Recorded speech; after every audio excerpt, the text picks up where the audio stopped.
not sure where I should start coloring.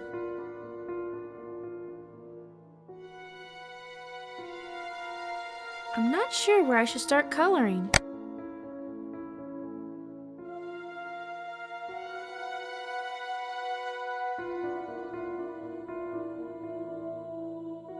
Ah, that way is north. So that is how the fountain is facing in the painting.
What could Cassandra be trying to tell us? I know what the answer is. I'm going to get it, and when I show it to Mrs. Danforth, she will too.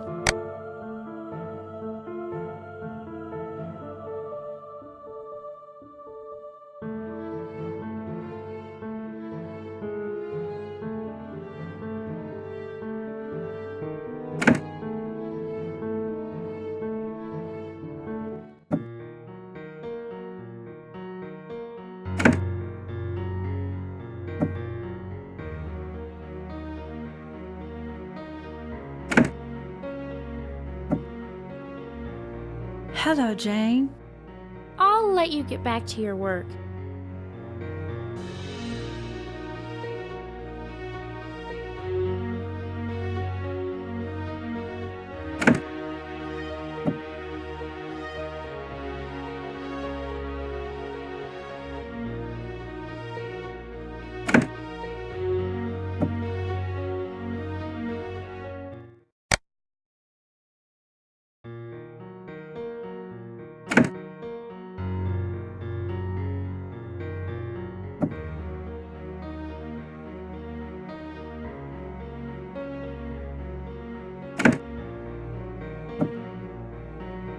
What have you discovered, Jane?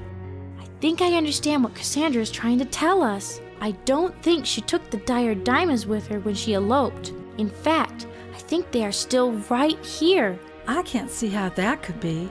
Everyone has looked for those for years. The answer is actually right here in Cassandra's favorite song. I don't think I understand. Here, just read the title of the song. Diamonds and Roses. Yes, that was her favorite. Now do you remember the fountain and the broken red tile I found in her trunk? Yes. When I colored the tiles in the fountain, it came to me.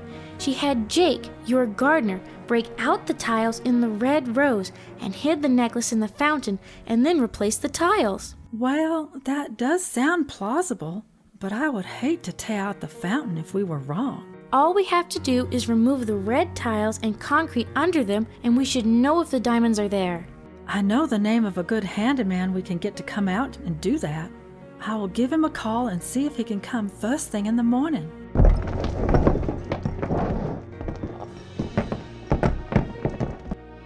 That sounds like it's coming from the garden.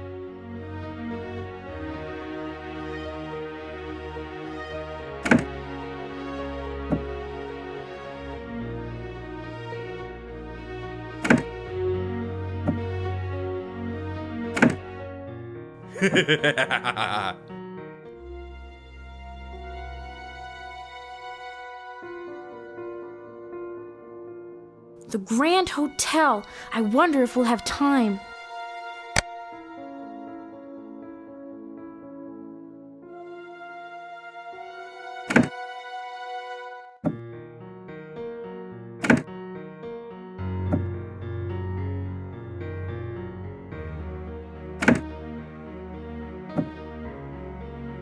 It was the Grim Reaper again. He has broken out the corner of the fountain and escaped with the diamonds. Those are a family heirloom that I would truly hate to lose. He dropped this matchbook.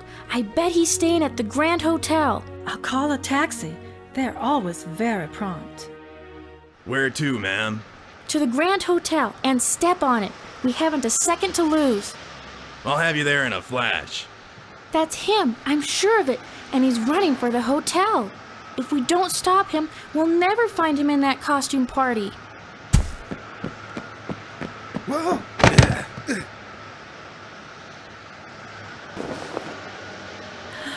You're Kenny, the gardener's little brother. My name's not Kenny. It's Ken now. I know you stole the diamond necklace, Kenny. I knew the diamond necklace was stashed in the garden. I heard my brother and your sister plotting to stash it in the garden, under the red flowers by the fountain. I never guessed they meant in the fountain. I've looked there several times over the years, but never found it. When I found out you were moving, I knew it was now or never. I don't really want to see you go to jail, Kenny. So if you give the diamond necklace back now, we can just forget about this. Okay, you win. Here it is. This has turned out to be the most exciting Halloween ever. Yes, and recovering the diamonds gives me so many options. It would have been a real tragedy to have lost such a wonderful family heirloom. The diamonds are certainly a family treasure, but the truly special part of this Halloween is that I feel as though I have reconciled with my sister. The argument we had on my wedding day has haunted me my entire life. You can't imagine how many times I wanted to tell her how sorry I was that we had quarreled. Now all that seems behind me, and it is almost as though I am starting a new life. Bye. Happy Halloween. Happy Halloween to you too. Bye. I wonder who that is. He seems rather tall for a trick-or-treater. Excuse me. Are you Mrs. Danforth? Why, yes, I am. Do you recognize me? It's been a very long time. John? Mom? Dear Nixie, my visit with Mrs. Danforth resulted in the most amazing Halloween ever, even though I did end up missing my train home. From the moment I arrived, I kept having this eerie feeling that someone was trying to tell me something. The more I helped Mrs. Danforth prepare for the estate sale, the stronger the perception became. I will have to write you a detailed account of all that happened and Mrs. Danforth's amazing story. But for spooky Halloweens, this one has to be tops on my list. I am almost certain that the ghost of Mrs. Danforth's sister, Cassandra, helped us solve the mystery of where the long-lost dire diamonds had been hidden. Not only that, but Mrs. Danforth was reunited with her son John, who she thought had been lost during the war.